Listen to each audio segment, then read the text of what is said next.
In this 4-part series, get an inside look on the making of one of the most anticipated titles in gaming history.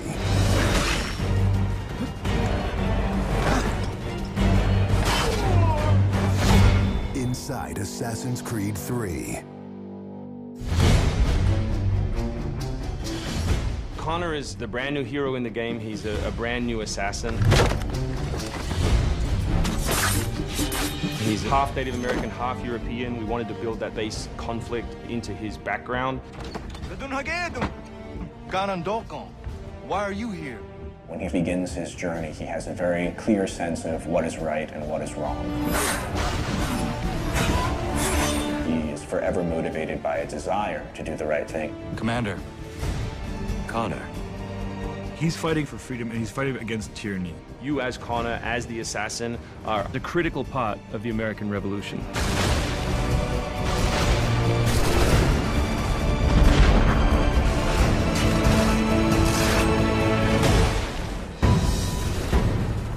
The way that we wanted to deal with the historical figures was for you to meet them sort of over the course of your journey in a way in which the history books wouldn't normally portray them.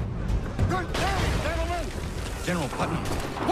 Many of the founders were very tough individuals. Many of them were the equivalent of the modern badass. Our founding fathers were very hard, disciplined, dedicated individuals who wanted freedom, who wanted liberty, who wanted to express themselves their own way and not be controlled. These founding fathers were comfortable with war, and they were warriors. Do not fire until you see the whites of their eyes. Connor doesn't know much of the European ways at first, and then he gets to learn about these guys, these heroic figures. So for Washington, for instance, he sees that very strong guy, and Connor believes in him.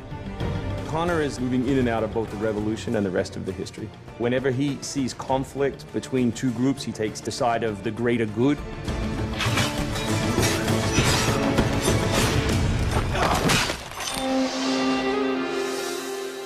We've been working very closely with the Mohawk consultant on values as well on language.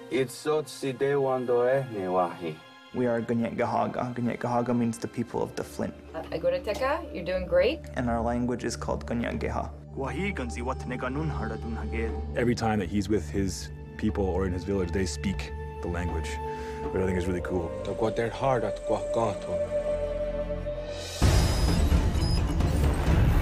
Connor, as a Native American character, is very familiar with Native American war clubs, with the tomahawk, with the bow. He's got very refined sense of hunting and tracking. He's been raised with the ability to navigate this environment. Connor has a lot of his ancestry's strength from the Mohawks. He's strong, he's agile, he's able to run in the wood very quickly. It's really his nature, that's really his home.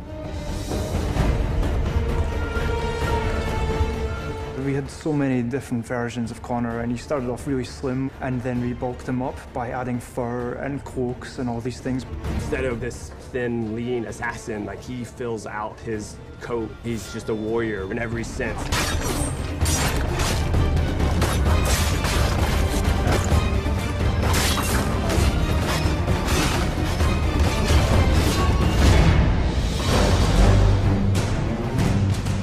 The animation team has built over an hour of new animations just for Connor alone.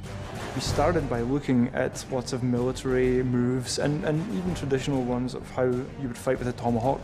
We looked at that and we just thought it wasn't awesome enough. So we went really brutal, and it wasn't just throwing in blood.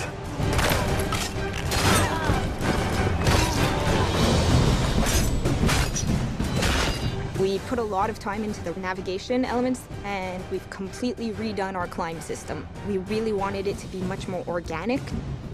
There's so much variety in what he can climb and how he can do it. Connor moves are directly inspired by parkour. Parkour is basically all about efficiency of movement, the quickest manner from point A to point B. When you see specific parkour movements, Connor doing a lazy vault or a dive roll, now, the movements themselves are very accurate. Connor moves in the game like I want to move in real life.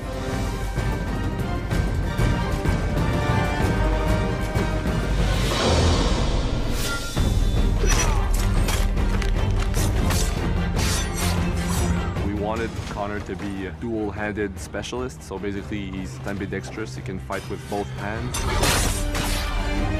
When he lands, the ground shakes, and when he fights, you know, people are getting knocked left, right, and center. He's very brutal.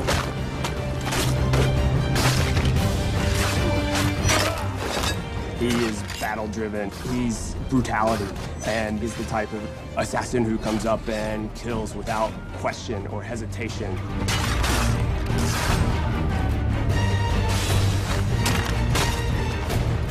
The soldiers were not really able to go up against Connor. Connor's a killing machine.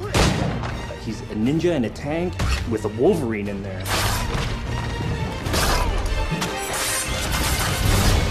Next time on Inside Assassin's Creed 3, America by Land and Sea. You control the sea and you control the conflict. What's new about Assassin's Creed 3? Obviously new cities with New York and Boston. It was a gamble every year that you were out on the frontier, whether you're going to make it or not.